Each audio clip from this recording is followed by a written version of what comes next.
Bienvenida o bienvenido.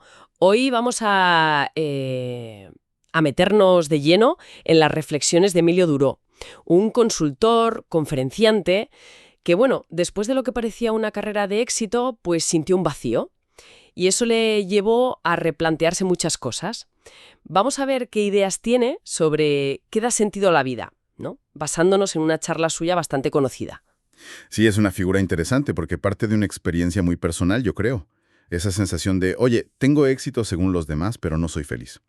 Y a partir de ahí, pues empieza a investigar, a conectar ideas de psicología, de biología, de sociología, para intentar entender qué nos pasa.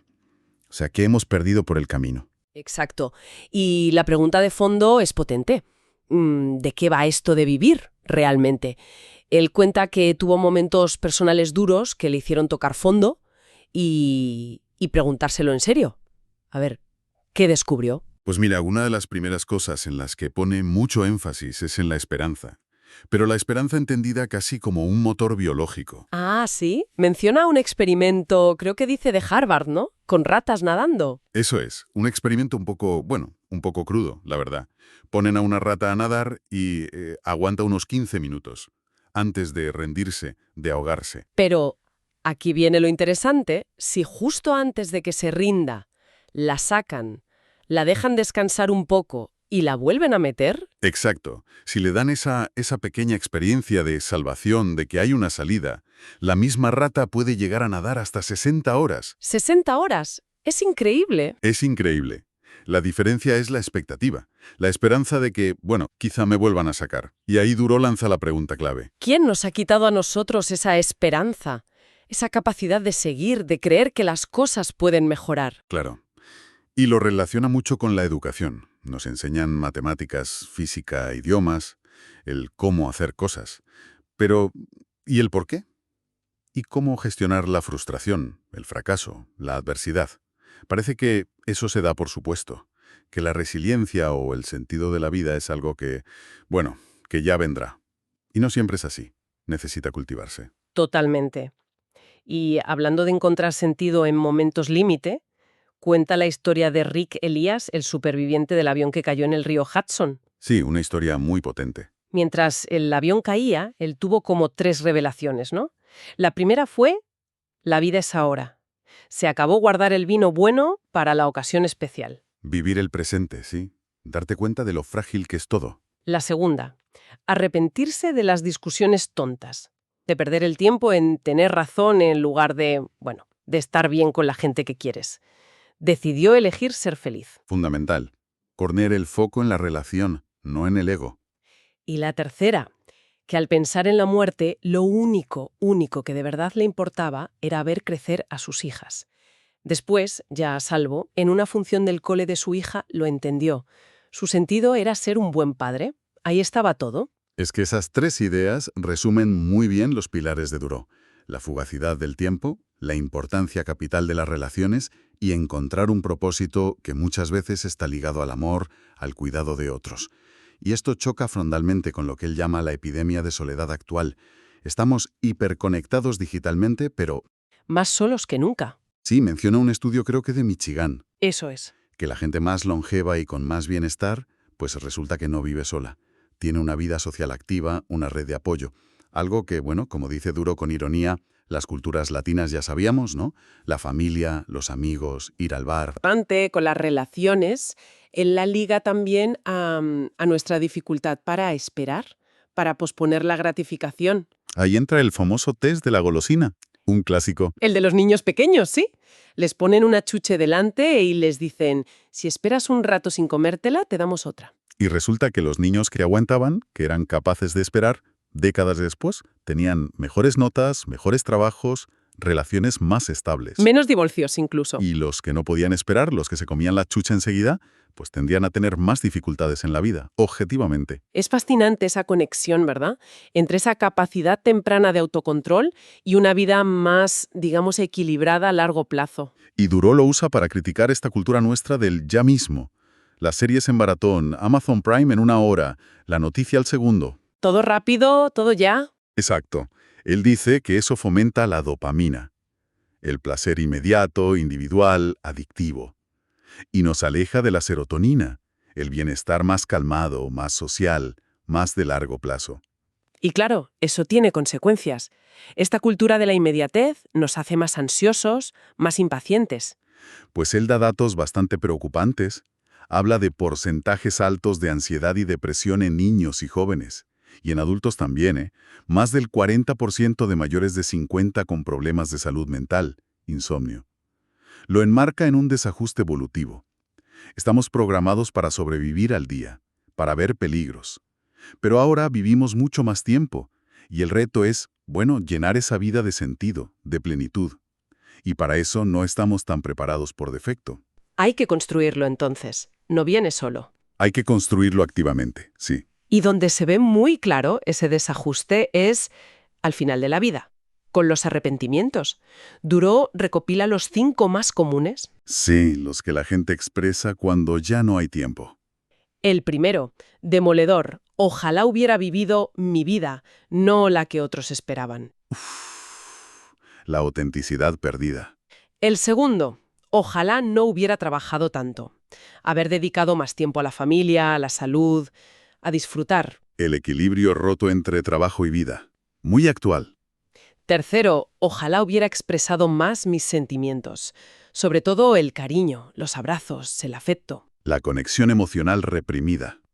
Cuarto, ojalá hubiera cuidado más a mis amigos, a mis seres queridos. Las relaciones descuidadas.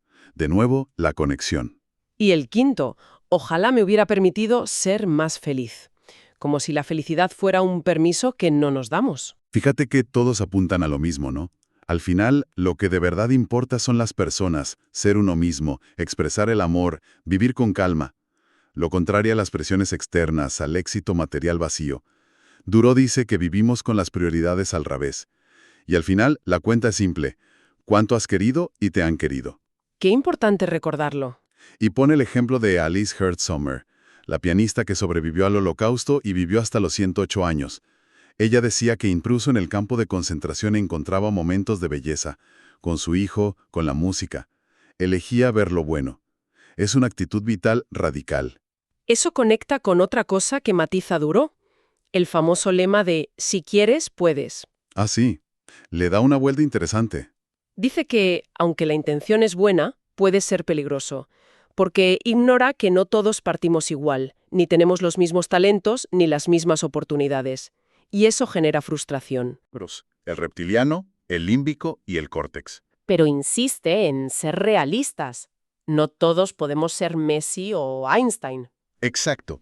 Y un gran generador de infelicidad aquí es la comparación constante. El experimento de los monos que cuenta es genial para eso. Sí, el de los monos capuchinos. A uno le dan pepino por hacer algo y está contento. Pero si ve que al de al lado le dan uva, que les gusta mucho más, por hacer lo mismo, Se indigna. Tira el pepino, quiere la uva. es el salario injusto en versión animal. Nos pasa igual. Mirar al vecino, a Instagram, a lo que tienen otros, nos amarga la vida. Entonces, ¿cuál es la clave? ¿Esforzarse o no esforzarse? ¿Ser optimista o realista? Pues la clave, como casi siempre, está en el matiz, en el equilibrio. Hay que esforzarse, sí, y tener una actitud positiva. Duro define el optimismo no como pensar que todo irá bien, porque sí, sino como preguntarte qué puedo hacer yo ante un problema. Asumir la responsabilidad de tu respuesta, ¿no? Eso es, desarrollar un foco de control interno. Mi vida depende en gran medida de mis decisiones, de mi actitud. No soy una víctima de las circunstancias. Pero a la vez hay que ser realistas, aceptar que hay cosas que no dependen de nosotros, y sobre todo dejar de compararnos, centrarse en el propio camino. Vale. Entonces, si intentamos resumir las claves de Duro para una vida con más sentido, ¿qué diríamos? Él habla como de 4 áreas, ¿no? Sí, como 4 patas de la mesa. Cuidar los 3 cerebros y añadirle el propósito. La primera, el cuerpo. El cerebro más básico, el reptiliano. Cuidarlo con... Ejercicio, buena alimentación. Y ojo, dormir bien. Duro insiste muchísimo en el sueño. Dice que no dormir es causa número 1 de infelicidad hoy. De acuerdo. Segunda pata. Las emociones. El cerebro límbico. Cultivar las emociones positivas. Abrazar, tocar, decir te quiero. Rodearse de gente que sume. Ilusionarse, reír mucho. El dato de las risas es tremendo. Los niños ríen cientos de veces al día. Los adultos, 20 al mes. Algo hemos perdido por el camino, ¿verdad? Tercera pata. La mente, el córtex. Aquí entra el aprender, el estudiar, la curiosidad, pero sobre todo programar la mente para ver lo bueno.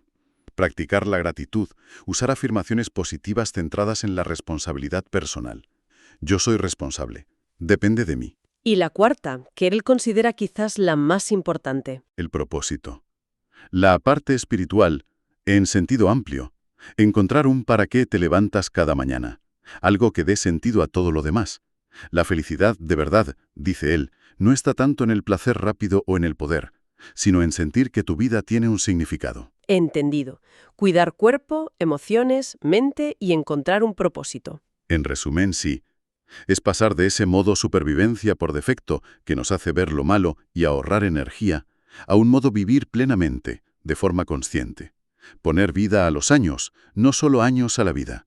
Y eso implica cultivar activamente la esperanza, la conexión, la gratitud, y buscar ese sentido que nos mueva. No es fácil, requiere esfuerzo consciente. Y para terminar, deja una imagen muy potente. La de la mente como una mosca, buscando siempre lo negativo por instinto de supervivencia. Pero se puede reentrenar, como en esos estudios de buscar la cara feliz en una pantalla llena de caras tristes. Con práctica, el cerebro aprende a encontrar lo positivo más rápido. Y eso nos deja pensando, si gran parte de nuestra ansiedad viene de esa programación antigua para detectar peligros, ¿qué pasaría si cada día dedicáramos unos minutos, conscientemente, a buscar lo bueno, a esperar lo bueno, a agradecer? ¿Podríamos recablear un poco ese instinto? Es una buena pregunta para quedarse reflexionando, sí. Podemos entrenar nuestra mente no solo para sobrevivir, sino para vivir con más sentido y bienestar. Ahí queda eso.